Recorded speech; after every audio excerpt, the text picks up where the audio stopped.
एक दुकान पर मैं नकाब खरीद रहा था, मेरी अहलिया ने फ़ोन किया था नकाब लेना है, नकाब ले रहा था मैं। नकाब मैं पसंद भी कर चुका था, रेट भी तय हो चुका था। मस्जिद नबी से के लाउड स्पीकर से अजान की आवाज़ आने लगी, अल्लाह अकबर अजान की आवाज़ आने लगी। दुकानदार ने फ़ौरन कहा भाई साहब नमाज के बाद आइए। मैंने कहा यार 5 मिनट का काम है, नकाब पसंद हो चुका है, पैसा देता हूँ मैं, सौदा तय हो चुका है, ले लो। कहा उसने कहा नहीं, अजान हो गई है, अब मैं सौदा नहीं कर सकता, अब कोई ट्रांजैक्शन नहीं कर सकता, अजान हो चुकी है, अब आप जाइए नमाज पढ़ के आइए, मैं मिलूंगा आपको। ये अल्लाह की कसम मेरा दिल बाग बाग हो गया। मुझे लगा कि इस्लाम अभी जिंदा है, ईमान अभी जिंदा है। यही होना चाहिए मेरे भाई। आपकी तिजारत, आपका कारोबार, आपकी दुकान, आपकी बिजनेस अल्लाह के जिक्र से बड़ा नहीं है, नमाज से बड़ा नहीं है। आज हम लोग अपने कारोबार को बुनियाद बना के नमाज से दूर है। रिजालुल्लाह तुलहीहिम तिजारतुन वला बैउन अन ज़िक्रिल्लाह। अल्लाह के नेक बंदे तो वो होते हैं कि अल्लाह का जिक्र और नमाज उनके कारोबार को तो बंद कर सकता है, लेकिन उनका कारोबार उनको नमाज से नहीं रोकता, उनकी तिजारत उनको नमाज से नहीं रोकती। आज का मुसलमान नमाज से दूर है। पिछले साल मेरा प्रोग्राम था मालदा में, कलियाचक में। इत्तेफाक से उसी दिन 12 रबीउल अव्वल की तारीख थी। कलियाचक के मार्केट से गुजरना मुहाल हो गया, इतनी भीड़ थी और इतना जुलूस निकल रहा था। किसका जुलूस निकल रहा था भाई? नबी के आशिकों का, नबी के चाहने वालों का। बड़े बड़े डीजे लगा करके हम मोहब्बत रसूल का ढिढोरा पीट रहे थे। जिस नबी ने अपनी जात से कभी किसी को तकलीफ नहीं पहुंचाई, उस नबी की मोहब्बत के नाम पर आज हम सड़कों को जाम कर रहे थे। कितने मरीज बेचारे फंसे थे, कितनी एम्बुलेंस फंसी थी, लेकिन मुसलमान अपने जश्न मनाने में बिजी है। नबी की मोहब्बत में जुलूस मनाने और जश्न मनाने वाले मुसलमानों को कोई ये क्यों नहीं बताता कि जिस नबी से तुम मोहब्बत का दावा करते हो, उस नबी को अपनी जान से भी ज्यादा प्यारी एक चीज थी, नमाज। वो नबी नमाज से इतनी मोहब्बत करते थे, इतनी मोहब्बत करते थे। अल्लाह के नबी कहा करते थे, जो इलत कुर्रतु आईनी फिस्सलाह, नमाज मेरी आंखों की ठंडक है। नमाज का टाइम होता था, अल्लाह के प्यारे नबी हजरत बिलाल से कहते थे, या बिलाल अरिहना बिस्सलाह, ऐ बिलाल जल्दी से अजान दे दो, मोहम्मद को सुकून पहुंचा दो, नमाज के जरिए मेरे दिल को सुकून पहुंचा दो। अल्लाह के नबी को नमाज के जरिए सुकून मिला करता था। अपने आखिरी टाइम भी अल्लाह के प्यारे नबी अपनी उम्मत को ये वसीयत करके गए थे, अस्सलाता अस्सलाता व मा मलकत ईमानुकुम। ओ लोगो नमाज की पाबंदी करना, ओ लोगो नमाज का ख्याल करना, नमाज को मत छोड़ना, अपने गुलामों का ख्याल रखना, अपने नौकरों का ख्याल रखना और नमाज का ख्याल रखना। नमाज कोई मामूली इबादत नहीं है मेरे भाई।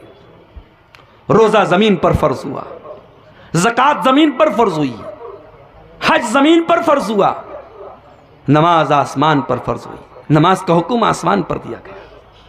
इसमें इशारा है इस बात की तरफ कि ऐ मोमिन, अगर तू अल्लाह वाला बनना चाहता है, तू अल्लाह के ऊंचा मकाम पाना चाहता है, तो तू नमाज की पाबंदी कर। तो बगैर नमाज के अल्लाह वाला नहीं बन सकता है।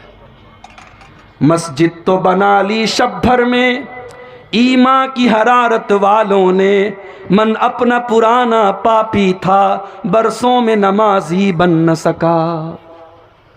ये उम्मत नमाज से भी दूर है। ये उम्मत अपने नबी की सुन्नत से भी दूर है। नमाज पढ़ रही है, कैसे पढ़ रही है? जैसे बाप दादा पढ़ते थे। कोई सीने पर हाथ बांध रहा है, कोई नीचे बांध रहा है, कोई नाप पर बांध रहा है। यह जानने की कोशिश नहीं कि नबी का तरीका क्या था। यह उम्मत सुन्नत से दूर है और इसीलिए आज इस उम्मत के अंदर तरह तरह का इख्तिलाफ है। इतना इख्तिलाफ है, इतना इख्तिलाफ है कि रबीउल अव्वल का महीना आया, एक बड़ा बैनर मैंने देखा सोशल मीडिया के ऊपर, फेसबुक के ऊपर, बैनर पे लिखा था वहाबी और साथ में गाली लिखी थी। वहाबी के नाम के साथ गाली लिखी थी। इतनी नफरत है। शादी के कार्ड में बाकायदा शादी के कार्ड में छापा जाता है ये शादी फला फला मसलक की है, इसमें फला फला मसलक के लोग ना आए। एक शादी का वीडियो आया मेरे बनारस शहर का कि शादी हो रही है, बारात निकल रही है और बारात में ऐलान हो रहा है लाउड स्पीकर में कि इस बारात में जितने वहाबी हैं और जितने देवबंदी हैं वो चले जाएं वरना उनको मार के भगाया जाएगा। कितनी मस्जिदें हैं, मस्जिदों के बाहर लिखा हुआ है यह मस्जिद फला फला मसलक की है, इसमें फला फला मसलक के लोग ना है। क्या मेरे नबी की तालीम है? मेरे नबी की यह तालीम नहीं हो सकती। मेरे नबी का हाल तो ये कि मस्जिद में एक देहाती आता है, एक आराबी आता है और जहां पर नमाज पढ़ी जाती है वहां पर वो खड़ा होकर के पेशाब करने लगता है। सहाबे किराम उसको मारने के लिए दौड़ते हैं। अल्लाह के नबी अपने सहाबा से कहते हैं ला तज़रिमू, रुक जाओ, उसे पेशाब कर लेने दो। अगर तुम उसको रोकने की कोशिश करोगे वो इधर उधर जाएगा और पेशाब और फैल जाएगी। उसको पेशाब कर लेने दो, उसको मत रोको। जब वो पेशाब कर चुका, अल्लाह के नबी ने अपने पास बुलाया, बड़े प्रेम से कहा, बड़ी मोहब्बत से कहा, बड़े प्यार से कहा इन्ना हाज़िहिल मसाजिद ला तस्लुहु लिहाज़ा। मेरे भाई ये मस्जिद है, ये पेशाब करने की जगह नहीं है, ये गंदगी करने की जगह नहीं है। इन्नमा हिया लिज़िक्रिल्लाहि वस्सलाह, मस्जिद तो अल्लाह का जिक्र करने की जगह है, मस्जिद तो नमाज पढ़ने की जगह है। मेरे भाई ये पेशाब पाखाना करने की जगह नहीं है। देहाती को बात समझ में आ गई, वो चला गया। अभी अल्लाह के नबी ने इतने पर बस नहीं किया, पानी का बकेट मंगाया, पानी की बाल्टी मंगाई, पेशाब को साफ करवाया और जब पेशाब साफ कर दी गई आपने अपने सहाबा को बुलाया और कहा कि ऐ मेरे सहाबा, जब वो पेशाब कर रहा था तुम इतने जज्बात में क्यों आ गए थे? इन्नमा बुइस्तुम मुयस्सिरीन वलम तुबासु मुअस्सिरीना। ऐ मेरे सहाबा, तुम्हें दुनिया में आसानी पैदा करने के लिए भेजा गया है, तुम्हें परेशानी पैदा करने के लिए नहीं भेजा गया है। तुम्हारा काम दुनिया में आसानी पैदा करना है, तुम्हारा काम दुनिया में परेशानी पैदा करना नहीं है। ये मुसलमान की, ये नबी की तालीम ये है मेरे भाई। आज नबी का चाहने वाला मसलकों के नाम पर बटा हुआ है। क्यों बटा है? क्योंकि हमने अल्लाह की रस्सी को छोड़ दिया है। वातसिमू बिहब्लिल्लाहि जमीया, ऐ मुसलमानों तुम अल्लाह की रस्सी को मिलकर के थाम लो। वला तफर्रकू, और आपस में फिरकों में न बटो। वज़कुरू नेमतल्लाहि अलैकुम इज़ कुंतुम आदा, और याद करो अल्लाह के एहसान को जब तुम एक दूसरे के खून के प्यासे थे, अल्लाह ने अपने नबी को भेज करके तुम्हें भाई भाई बना दिया। फासबातुम बिनेमतिही इख्वाना, और तुम अल्लाह के एहसान से भाई भाई बन गए। इस्लाम ने हमें भाई भाई बनाया है मेरे भाई। आप बिहार के, मैं यूपी का हूं, आपकी बिरादरी अलग है, मेरी बिरादरी अलग है, लेकिन आपके दिल का दर्द मेरा दर्द होना चाहिए, मेरी तकलीफ आपकी तकलीफ होनी चाहिए। दुनिया के किसी कोने के मुसलमान को अगर तकलीफ पहुंचे तो दुनिया के दूसरे मुसलमानों को भी उस तकलीफ का एहसास होना चाहिए। अल्लाह के प्यारे नबी फरमाते हैं मसलुल मोमिनीना फी तवाद्दिहिम व तआतुफिहिम व तराहुमिहिम कमसलिल जसदिल वाहिद। ऐ मुसलमानों, तुम एक दूसरे के इतने हमदर्द बनो, इतनी मोहब्बत करो एक दूसरे से, कमसलिल जसदिल वाहिद, जैसे इंसान का शरीर होता है, इज़ इश्तका मिन्हु उज़्वुन तदाअ लहु साइरुल जसद बिस्सारि वल हुम्मा। अगर बदन के अंदर कहीं पर भी तकलीफ होती है पूरा बदन बेचैन हो जाता है, पूरा शरीर बेचैन हो जाता है। ऐ मुसलमानों, तुम एक दूसरे के इतने हमदर्द बनो, इतनी मोहब्बत करने वाले बनो। आज हमारी सफों में इत्तेहाद नहीं है, नफरत करते हैं लोग एक दूसरे से, एक दूसरे को काफिर समझते हैं। एक मसलक का मुसलमान इंतकाल कर गया, दूसरे मसलक के मुसलमान ने जनाजे की नमाज पढ़ा दी, फतवा आ गया कि जितने लोगों ने जनाजे की नमाज पढ़ी है सबका निकाह टूट गया। मीडिया में खबर आ गई, मीडिया ने मजाक उड़ाया हमारा। आज मीडिया वालों को भी पता चल चुका है मुसलमानों में कितने फिरके हैं, कितना इख्तिलाफ है। अल्लाह के वास्ते होश के नाखुन लो। आज एक मसलक का मुसलमान गिरफ्तार होता है, उसको फंसाया जाता है, उसके खिलाफ साजिश की जाती है। दूसरे मसलक का मुसलमान फेसबुक पर ताली बजाता है, मिठाई बांटने की बात करता है। क्यों साहब? क्या आप ये समझ रहे हैं कि दुश्मन का टारगेट सिर्फ एक मसलक है? नहीं, दुश्मन का टारगेट मुसलमान है। आज एक मसलक की बारी आई है, कल दूसरे की बारी आएगी। नंबर सबका आएगा अगर हमने होश के नाखून नहीं लिए।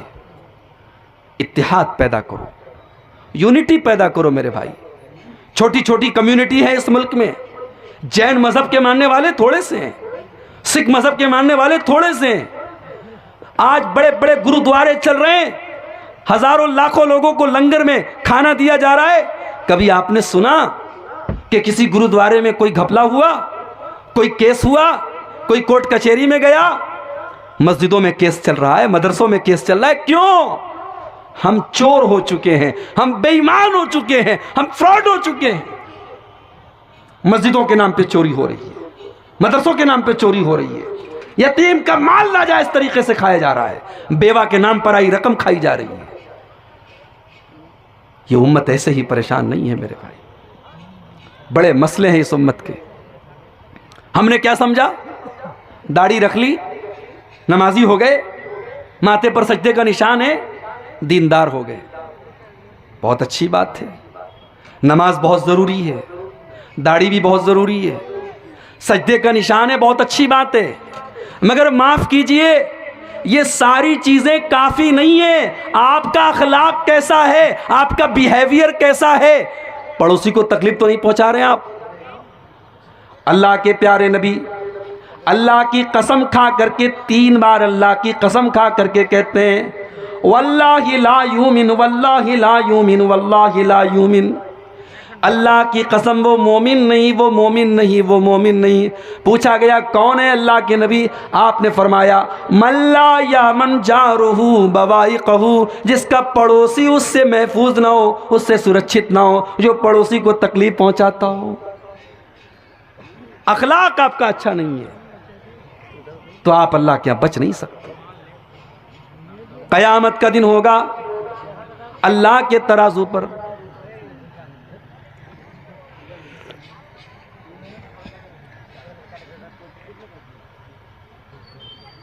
कयामत का दिन होगा, अल्लाह के तराजू पर सबसे भारी चीज कौन सी होगी? अल्लाह के प्यारे नबी फरमाते हैं, मा मिन शैइन युदअ फिल मीज़ानी अस्क़ल मिन हुस्निल खुलुक़ी। क़यामत के दिन अल्लाह के तराजू पर सबसे भारी चीज़ अगर कोई होगी तो बेहतरीन अखलाक होंगे, अच्छे अखलाक होंगे। अखलाक को अच्छा बनाओ मेरे भाई। भारत में आज भी लोग कुरान नहीं पढ़ते, लोग हदीस नहीं पढ़ते, लोगों ने नबी की सीरत को भी नहीं पढ़ा, लोग हमें और आपको पढ़ते हैं। आप ट्रेन पे सफर करते हैं, लोग आप पर खास नजर रखते हैं। मुसलमान कैसा करता है? आप सीट पर बैठे हैं, कोई बुढ़िया औरत आ गई, आप अपनी सीट खाली कर दीजिए, उसको बिठा लीजिए। कोई प्रेग्नेंट औरत आ गई, आप खड़े हो जाइए, कहिए बैठ जाइए। कोई बूढ़े बुजुर्ग नजर आ गए, चाचा आइए आप बैठ जाइए। रास्ते में आप जा रहे हैं, कोई बूढ़ा जा रहा है लाठी लेकर के सड़क के उस पार, उसको जाना है, आपको जल्दी भी है, कहीं काम है, लेकिन आपने हाथ पकड़ा, चाचा आइए मैं आपको सड़क पार करा देता हूं। यह अखलाक है मेरे भाई। इसका जो असर पड़ेगा सामने वाले के दिल पर, वो आपकी किताबों का नहीं पड़ेगा, वो आपकी तकरीरों का नहीं पड़ेगा, आपके अखलाक का दिल पर असर पड़ेगा। और यही काम किया था जनाब मोहम्मदुर रसूलुल्लाह सल्लल्लाहु अलैहि वसल्लम ने। जालिम से लिया जुल्म का बदला न किसी वक्त, जालिम से लिया जुल्म का बदला न किसी वक्त, मारा भी तो अखलाक की तलवार से मारा। मेरे नबी ने तो किसी से बदला भी नहीं लिया। जिन लोगों ने नमाज की हालत में आपकी गर्दन में चादर डाल करके आपका गला दबाने की कोशिश की थी, जिन लोगों ने आपके ऊपर नमाज की हालत में ऊँटने की बच्चादानी ला करके रख दी थी, जिन लोगों ने आपकी बेटी ज़ैनब के ऊपर हमला करके उनको मौत के घाट उतार दिया था, जिन लोगों ने आपको आपके वतन से निकलने पर मजबूर कर दिया था, जिन लोगों ने ताइफ में आप पर पत्थर बरसाए थे, अल्लाह के नबी ने किसी से भी बदला नहीं लिया। और जब बदला लेने का मौका आया, मक्का वाले लाइन से आपके सामने खड़े हैं, आप बदला ले सकते हैं, आप सबकी गर्दन मार सकते हैं। आपने फरमाया ला तसरीबा अलैकुम अल-यौम इज़हबू अंतुम तुलका, ऐ मक्का वालो जाओ तुम सबके सब आज़ाद हो, मुहम्मदुर रसूलुल्लाह किसी से इंतकाम न लेंगे, किसी से बदला नहीं लेंगे। आज अखलाक से हम दूर हैं मेरे भाई। आज हमारा अखलाक अपने पड़ोसी के साथ कैसा है, अपने बच्चों के साथ हमारा अखलाक कैसा है, अपनी बीवी के साथ हमारा अखलाक कैसा है। जानते हो इंसान के अखलाक की परीक्षा होती है उसके घर में। इंसान जमाने के लिए अच्छा हो, अपने घर वालों के लिए अगर अच्छा नहीं है तो वो अच्छा नहीं है। इसीलिए अल्लाह के प्यारे नबी फरमाते हैं खैरुकुम li अहलिही व अना खैरुकुम li अहली, तुम में सबसे बेहतरीन इंसान वो है जो अपने परिवार के लिए अच्छा हो, और वो लोगों मैं अपने परिवार के लिए अच्छा हूँ। मेरी 9 बीवियाँ हैं, जा कर के पूछ लो मेरी किसी बीवी को मुझसे कोई तकलीफ नहीं है। मैं 9 बीवियों का शौहर हूँ, लेकिन सारी बीवियों को खुश रखता हूँ, सबका हक अदा करता हूँ, सबके साथ इंसाफ करता हूँ। मैं अपने घर वालों के लिए सबसे अच्छा हूँ। अखलाक को अच्छा बनाओ मेरे भाई। प्यारे नबी से पूछा गया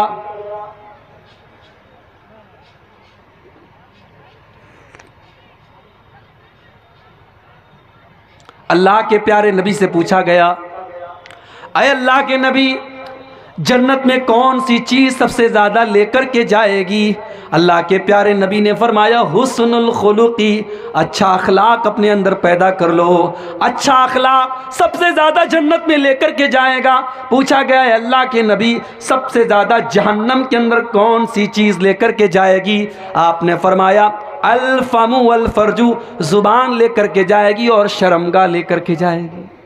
जुबान की हिफाजत करो, गाली न दो, इससे किसी को की गीबत ना करो, किसी की चुगली ना करो, किसी पर बहतान ना लगाओ, और शर्मगाह की हिफाजत करो। जुबान और शर्मगाह ये 2 चीजें इंसान को जहन्नम में लेकर के जाएगी। आज ये उम्मत अखलाक से भी दूर है। इस उम्मत का नौजवान आज मुख्तलिफ बुराइयों में पड़ा हुआ है। इस नौजवान को पता ही नहीं कि उसकी जवानी की क्या अहमियत है। बेचारा नमाज नहीं पढ़ता है, क्या सोचता है अरे जब बूढ़े हो जाएंगे डंडा लेके चलने लगेंगे, लाठी लेके चलने लगेंगे, नमाज भी पढ़ने लगेंगे। मेरे प्यारे साथियों, क्या गारंटी है इस बात की आपके 50 साल के होने तक आप जिंदा रहेंगे? इस बात की क्या गारंटी है? इलाहाबाद की सरजमीन है यूपी के अंदर। 1 साल पहले मेरा प्रोग्राम था। डॉक्टर मोहसिन नाम का एक नौजवान मेरे पास आता है, खूबसूरत 20-22 साल का नौजवान है, मेरे पास आता है, मुझसे बातें करता है, मेरा मोबाइल नंबर भी लेता है, अपना मोबाइल नंबर भी देता है, मेरे साथ सेल्फी भी लेता है, फेसबुक के ऊपर उस सेल्फी को डालता भी है। और अभी 1 महीना पहले खबर आती है डॉक्टर मोहसिन को डेंगू हो गया है, उसके हक में दुआ कीजिए। और 2-4 रोज के बाद फेसबुक के ऊपर खबर आती है डॉक्टर मोहसिन का इंतकाल हो गया, अब इस दुनिया में नहीं है वो। मेरे प्यारे साथियों, मौत आपसे पूछ करके तो नहीं आएगी। मौत को इससे कोई मतलब नहीं कि आपके बच्चों को आपकी कितनी ज़रूरत है, आपके परिवार को आपकी कितनी ज़रूरत है, आपके माँ बाप को आपसे कितनी उम्मीदें हैं, आपने मकान बनाया कि नहीं बनाया, आपको नौकरी मिली कि नहीं मिली। मौत तो आएगी और अपना काम करके चली जाएगी। ओ लोगों, इस जवानी की कदर कर लो, इस जवानी को अल्लाह की रज़ा के लिए गुजारो, इस जवानी में अल्लाह को खुश कर लो। नमाज की पाबंदी जवानी में करो, अपने चेहरे को दाढ़ी से जवानी में सजा लो, अपने माथे को सजदे के निशान से जवानी में सजा लो। अल्लाह के प्यारे नबी फरमाते हैं इग़तनिम खमसन क़ब्ल खमसिन, ओ लोगों 5 चीज़ों की कदर करो, 5 चीज़ों की वैल्यू को समझो, 5 चीज़ों के आने के पहले। शबाबक क़ब्ल हरमिक, अपनी जवानी की कदर करो अपने बुढ़ापे के आने के पहले। व सेहतक क़ब्ल सकमिक, अपनी तंदुरुस्ती की कदर करो अपने बीमार होने के पहले। व गिनाक क़ब्ल फ़क़रिक, अपनी दौलत की कदर करो गरीब होने के पहले। व फरागक क़ब्ल शुग़लिक, अपने टाइम की कदर करो इसके पहले कि तुम बिजी हो जाओ। व हयातक क़ब्ल मौतिक, और अपनी ज़िंदगी की कदर करो इसके पहले कि तुमको मौत आ जाए। कदर करो अपनी जवानी की। जवानी का सजदा जवानी की इबादत अल्लाह को बहुत पसंद है। कल क़यामत का दिन होगा, अल्लाह की बारगाह में कोई भी गर्मी से बचने वाला नहीं होगा। सूरज 1 मील की दूरी पर होगा। अल्लाह ताला अपने कुछ खुशनसीब बंदों को अपने अर्श का साया देगा। उन खुशनसीब बंदों में मेरे नौजवान साथियों आप भी रहेंगे। शर्त क्या है? शर्त बस एक है, वह शाबुन नशा फी इबादतिल्लाह, वो नौजवान जिसने अपनी जवानी को मनमाने तरीके से नहीं गुजारा होगा, जिसने अपनी जवानी में अल्लाह की इबादत की होगी, जिसने जवानी में नमाज की पाबंदी की होगी, जिसने जवानी को मस्तानी नहीं बनाया होगा, जिसने जवानी को ज़िनाकारी से बचाया होगा, जिसने जवानी में अपने आप को शराब से बचाया होगा, जिसने जवानी में अपने आप को नशे से बचाया होगा, जिसने जवानी में अपने आप को इश्क व मोहब्बत के चक्कर से बचाया होगा, उस नौजवान लड़की और लड़के को अल्लाह ताला क़यामत के दिन अपने अर्श का साया देगा, जिसने अपनी जवानी की हिफाजत की होगी। और आखिरी बात, इस उम्मत की प्रॉब्लम की एक बहुत बड़ी वजह यह भी है मेरे भाई, इस उम्मत की औरतों का बिगाड़। मेरी माँ बहनों, आपको यह समझना पड़ेगा कि आपकी जिम्मेदारी मर्दों से ज्यादा है। एक लड़का अगर बिगड़ा तो एक इंसान बिगड़ा, एक औरत अगर गलत रास्ते पर गई तो एक पूरा परिवार गलत रास्ते पर जाएगा। औरत माँ भी है, औरत बहन भी है, औरत बेटी भी है, औरत बीवी भी है। इसीलिए औरत की तरबियत पर खास तौर से शरीयत ने तवज्जो दी है। अगर औरत माँ है, इस्लाम ये कहता है उसके कदमों के नीचे जन्नत है। औरत अगर बेटी है, अल्लाह के नबी कहते हैं उसकी परवरिश करो तुम जन्नत में चले जाओगे। औरत अगर बीवी है, अल्लाह के नबी फरमाते तुम्हें सुकून पहुँचाती है। ओ मेरी प्यारी माँ बहनों, ज़्यादा कुछ नहीं करना है, बस 4 काम कर लो, कामयाब हो जाओगी।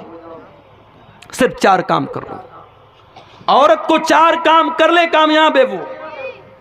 अय्युम अमरातिन सल्लत खमसहा व सामत शारहा व अतात ज़ौजहा व अहसनत फरजहा, जो औरत 5 टाइम की नमाज की पाबंदी करे।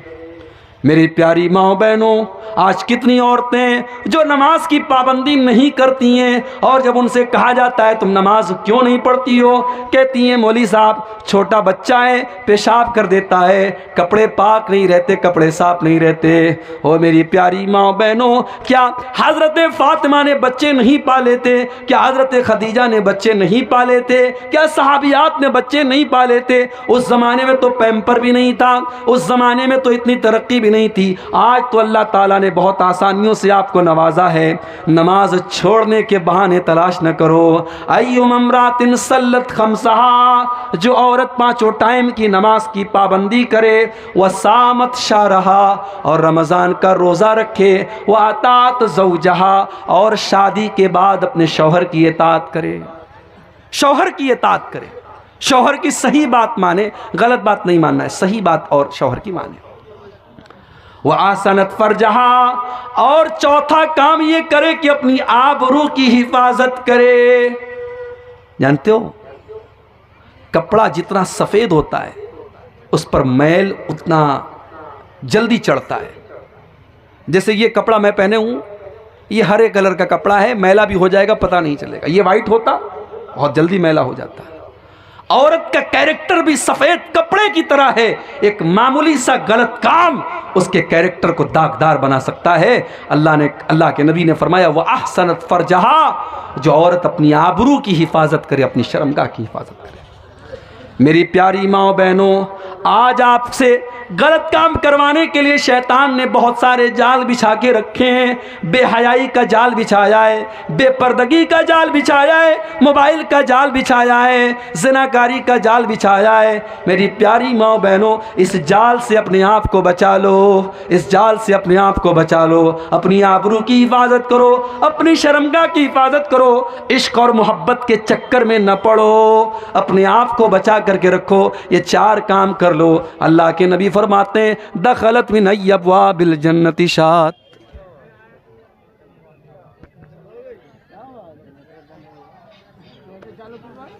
क्या हुआ?